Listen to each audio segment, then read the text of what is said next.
আজকে আমি সমুদ্রের রঙিন কাঁকড়ার চচ্চড়ি করব। তার জন্য আমি কাঁকড়াটা কেটে ধুয়ে নিয়েছি। এই যে কত ভালো করে কেটেছি, এখানে নোংরা ছিল সেগুলো ফেলে দিয়েছি। পাগুলো অনেক লম্বা লম্বা ছিল, সেটা আমি দুভাগ করে নিয়েছি। মাথাটা কাটারি দিয়ে কেটে এখান থেকে ফেলে দিয়েছি। তার জন্য নিয়েছি আলু কেটে রেখেছি, ধনে জিরে আদা রসুন এটা একসঙ্গে পেস্ট করেছি, লঙ্কার গুঁড়ো হলুদের গুঁড়ো আদা বাটা নুন টমেটো পেস্ট করছি। আলুটা ভেজে নেব।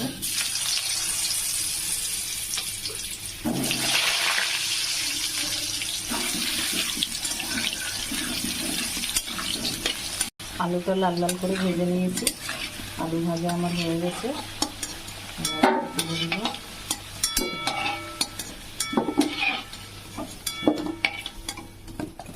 এবার আমি তেলে একটু জিরে দিয়ে দিয়েছি,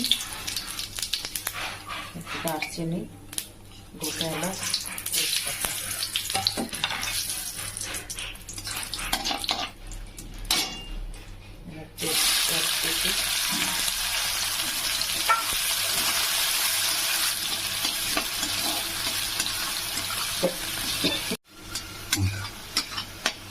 পেঁয়াজ আমার লাল লাল করে ভাজা হয়ে গেছে।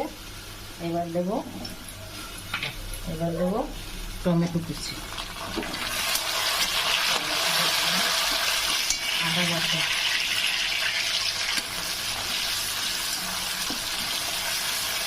পরিমাণ মতো নুন, যেটা ধনে জিরে পেস্ট করে রেখেছিলাম সেটা,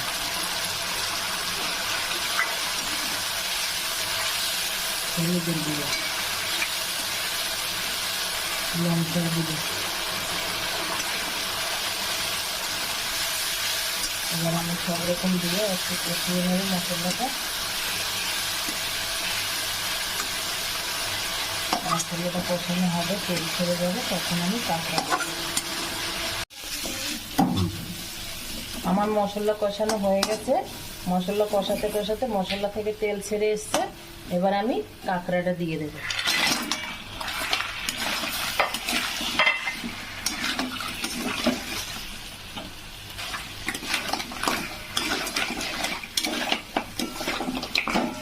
কাঁকড়াটা দিয়েও আমার অনেকক্ষণ কষাতে হবে।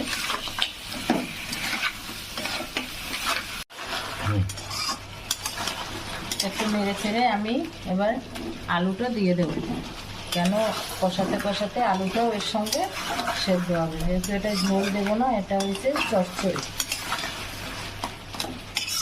মাখা মাখা করবো, তার জন্য আলুটা আগেই দিয়ে দিছি। কাঁকড়ার সঙ্গে আলুটাও সেদ্ধ হবে একবার। এবার আমি ঢাকা দিয়ে দেব। দেখে নিচ্ছি কিরকম হবে।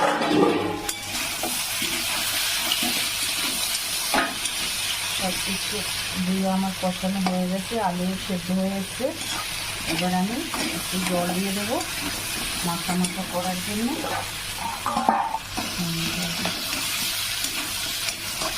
এবার আমি জল দিয়ে দিচ্ছি পরিমাণ মতো। আমার এই রান্নাটা যদি আপনাদের ভালো লাগে লাইক দেবেন, আর নতুন নতুন রান্না দেখার জন্য চ্যানেলটিকে সাবস্ক্রাইব করে রাখবেন।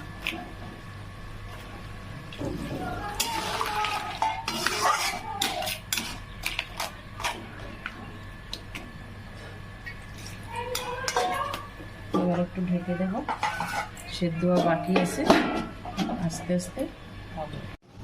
দেখে নিচ্ছি আমার কাঁকড়ার চচ্চড়ি কিরকম হয়ে গেছে। আমার কাঁকড়ার চচ্চড়ি ঝোল আমি রাখিনি, একদমই মাখা মাখা। এবার আমি একটু গরম মশলা দেব, একটু গরম মশলা দিয়ে দিচ্ছি। গরম মশলা দিয়ে একটু নাড়াচাড়া দিয়ে এবার আমি নামিয়ে দেব।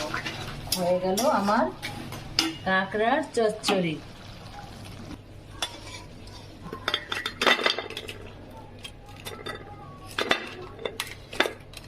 আমার এই রেসিপিটি যদি আপনাদের ভালো লাগে লাইক দেবেন, আর নতুন নতুন রেসিপি দেখার জন্য চ্যানেলটিকে সাবস্ক্রাইব করে রাখবেন।